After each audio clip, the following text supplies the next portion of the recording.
bright sunny morning, end of March nearly, and heading out of Callander, which describes itself as the gateway to the Highlands.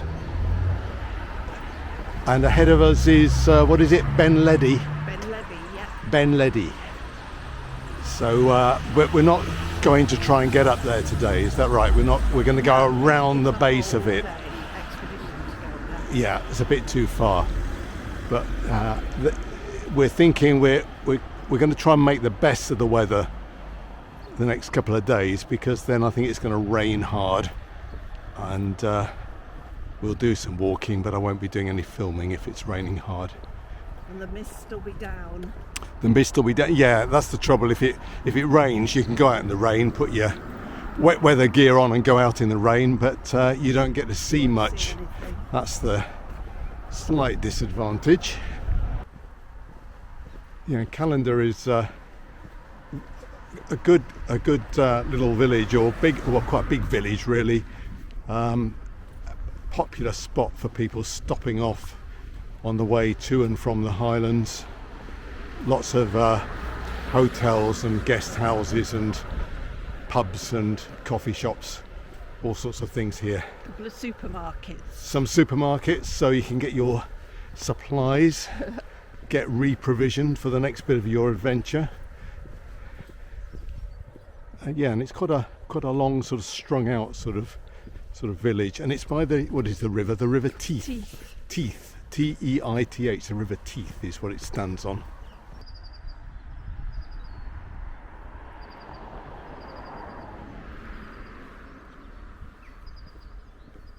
So this is the old railway line. It is. And where did this go for it? From Callander to Killin? Yeah. Yeah. It went up to Killin. It went I think it went all the way up to Loch Tay. Yes. So you could come up on the railway and they get a ferry across Loch Tay. And then travel back by rail, and yes. Yeah. Yeah. But Not quite sure where it went after that, but there are disused railway tracks all over here. yeah. And when we get to Killin, there's a disused railway track there between there and Callander. Yes. So you could have done a sort of loop, which Yeah. would be really good if it still existed. But it doesn't. No. No, and they've talked about reopening the Killin to Crianlarich bit as a cycleway, because this is now a cycleway and has been for quite a few years. Yes. But it's tricky because a lot of the bridges have gone Yeah. and that So sort of thing. So those bridges will all need to be replaced. Absolutely, yeah. Yeah. And it crosses and recrosses the road that's been built, and I don't know quite what you do about that. Yeah. It's quite low. A few ducks down there. Yeah, the river's quite low, isn't it? Yeah. At the moment. So is this the Rob Roy Way? Yes, So it's also Yes. known as the Rob Roy Way. it is. And they make a bit of a thing here about this Rob Roy McGregor, don't they? Whether They do. was he a hero or a villain? That's the question on everybody's lips. And you've walked part of the Rob Roy Way, haven't you? You've I done. think I've more or less walked. You've more or less. There's a couple of bits I haven't walked, because one meant you had to run across a dual carriageway, which was hopeless, and there's no way I was going to do that. And the other bit is through trees. I've walked through some of those trees before, Yeah. but it's pretty Is it pointless. pointless, yeah. Oh, yes, I'm warming up now. Yeah. Warming up nicely. Hi. Morning. Hi. Looking across the meadow. I think it's called the Meadow of Leny. Nothing to do with Lenny Henry or any other Lennys, but it's from the Gaelic for damp meadow, because this regularly floods out. So this is that, and there we go. Rob Roy Way. So our thinking this morning is to walk about 4 miles, I suppose, northwest from Callander, or due north from Callander along the Rob Roy Way to the start of a loch, which I can't remember the name of it now. It's an unusual name. Is it Lübeck? It's something like Lubnaig, Lubnaig, or it's hard to pronounce the Gaelic. It's something like Lubnaig, but you think there should be somewhere for a cup of coffee at a chalet park. There's some Scottish Forestry Commission cabins up here which are quite popular.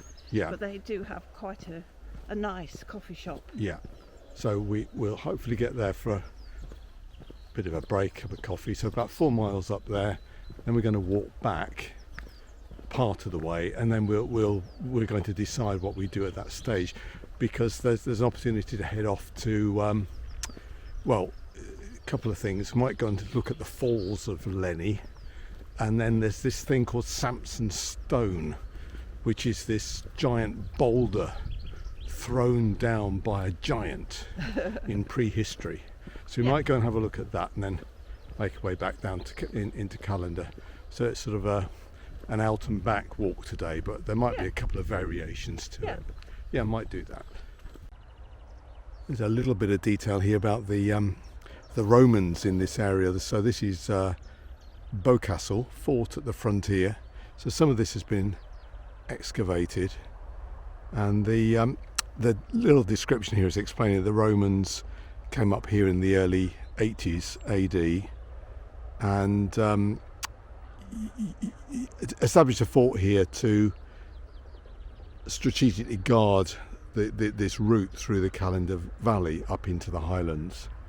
And the Romans were here for some time. So I think it's I think we tend to think of the Romans getting as far as where they built Hadrian's Wall and not going further north than that. That was to keep out the Picts and the tribes further north. But actually for hundreds of years the Romans were actually further north than Hadrian's Wall, and the little map here shows the forts that they had all the way along what's called the Highland Boundary Fault Line. So quite a series of forts and developments in this area. So the Romans got an awful long way north, and I think that still begs the question really as to really what Hadrian's Wall was all about. And I suppose it later became a defensive line that they sort of the Romans retreated back to, and perhaps it was that, or perhaps, it's even been suggested it was just built to give the Roman soldiers something to do. It served no other purpose than that. Just a project to create something in order to keep them busy. So all sorts of theories, but again, it's quite interesting to think that 2,000 years ago, the Romans were this far north. It's a long way from Rome, long way from the Mediterranean up here. You're up here with the mountains and the sheep. Well, I don't know whether there were sheep here then, but up here with the mountains anyway.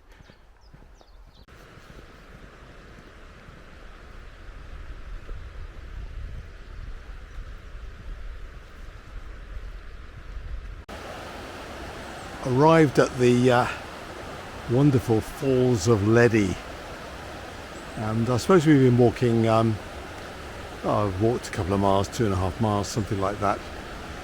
So this is just off the track, and in the autumn, I think now it's the wrong time of year, but certainly in the autumn, you might get a chance to see the salmon making their way home from the sea to their spawning grounds. And in the autumn time, Pamela's saying a lot of people set up camera equipment down here, try and get some pictures of the salmon leaping up these falls.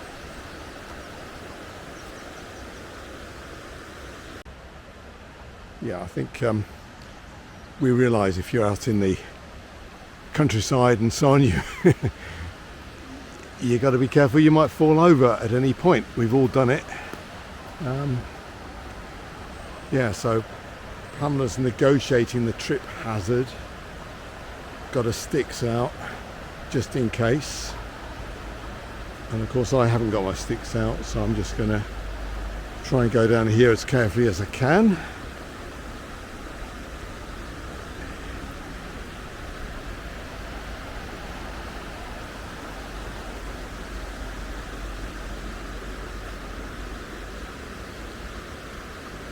Yeah, she's well away now. Now she's got the sticks out.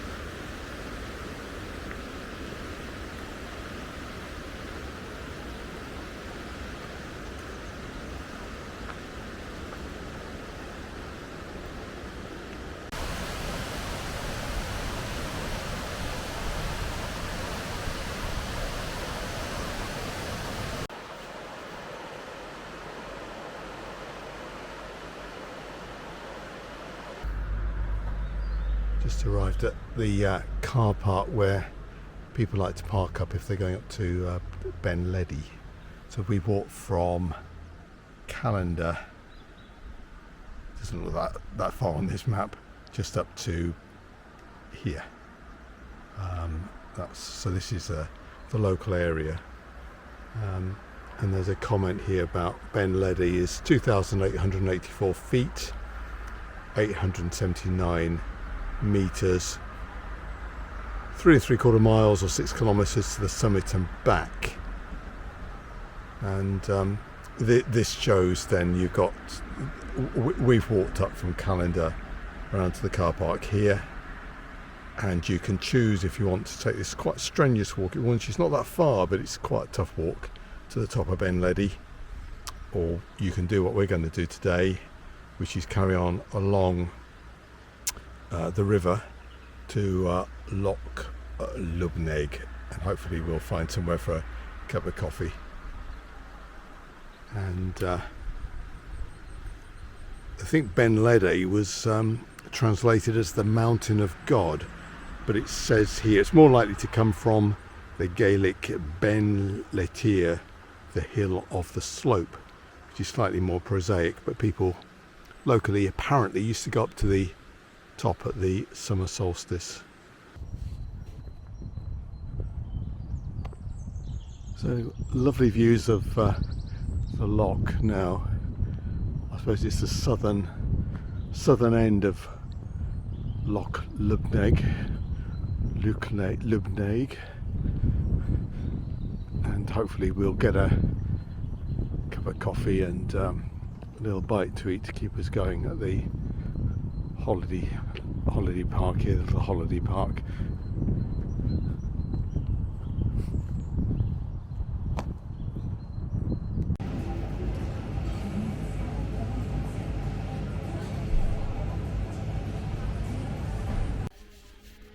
There's a bit of noise from tree work in the background, but we've walked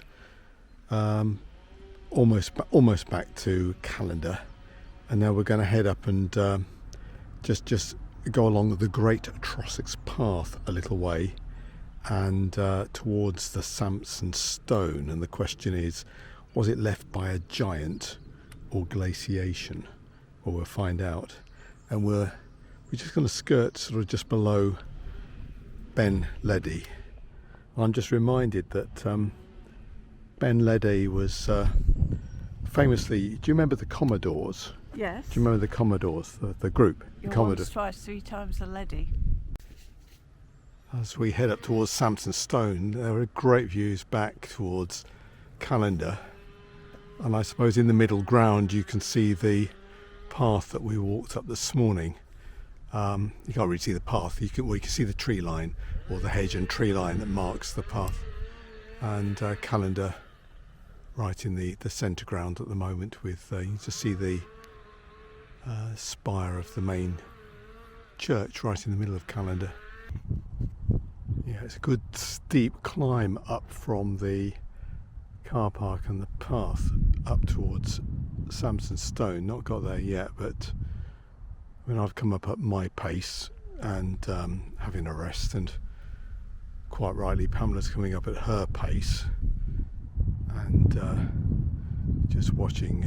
I know she keeps an eye, as I do, just keep an eye on your heart rate so that you don't push it up too high. It's good to push it up a bit so you get some decent exercise, but you don't want to push it up too high and for too long. So I'm just staggered by what a lovely day it is.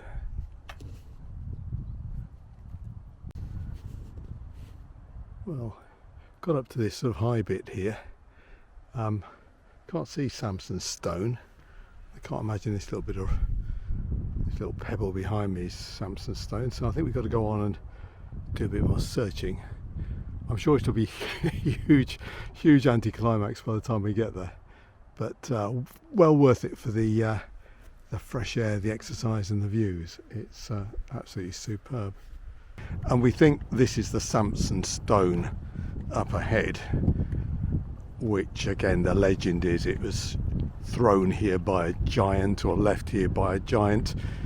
The more prosaic description is it's a glacial deposit. Now my friend Stuart would know this straight away, exactly what glacial feature that is. I think if I remember my O-level geography as taught to me by Mr. Cripps, 1977 to 1979, I think it's an erratic, but I'm not quite sure. That is what I think it is when I think back all of the physical geography that I crammed for O-level, along with the geography of Great Britain and the geography of Western Europe.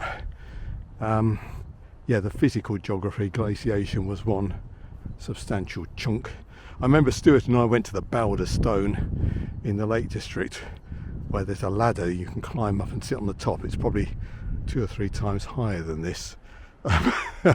But this is pretty good because it's a great big, well, it's a great big stone, but it's got a very tiny base, so it is just sort of balancing there in some sort of extraordinary way.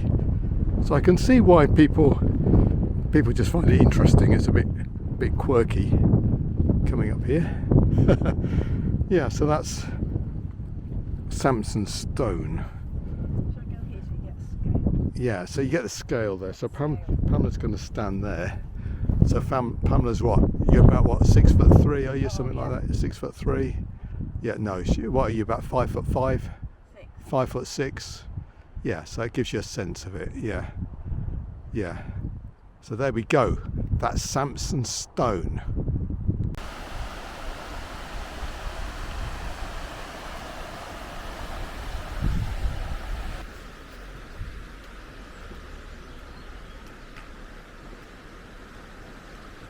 So over the old bridge, and we're heading back to Callander through the woodland is our plan. It's the road to Invertrossachs. It's a good name. There we go. So back to Callander via the Coil Hallen Woods. There we go. Looks very nice. Daffodils still out.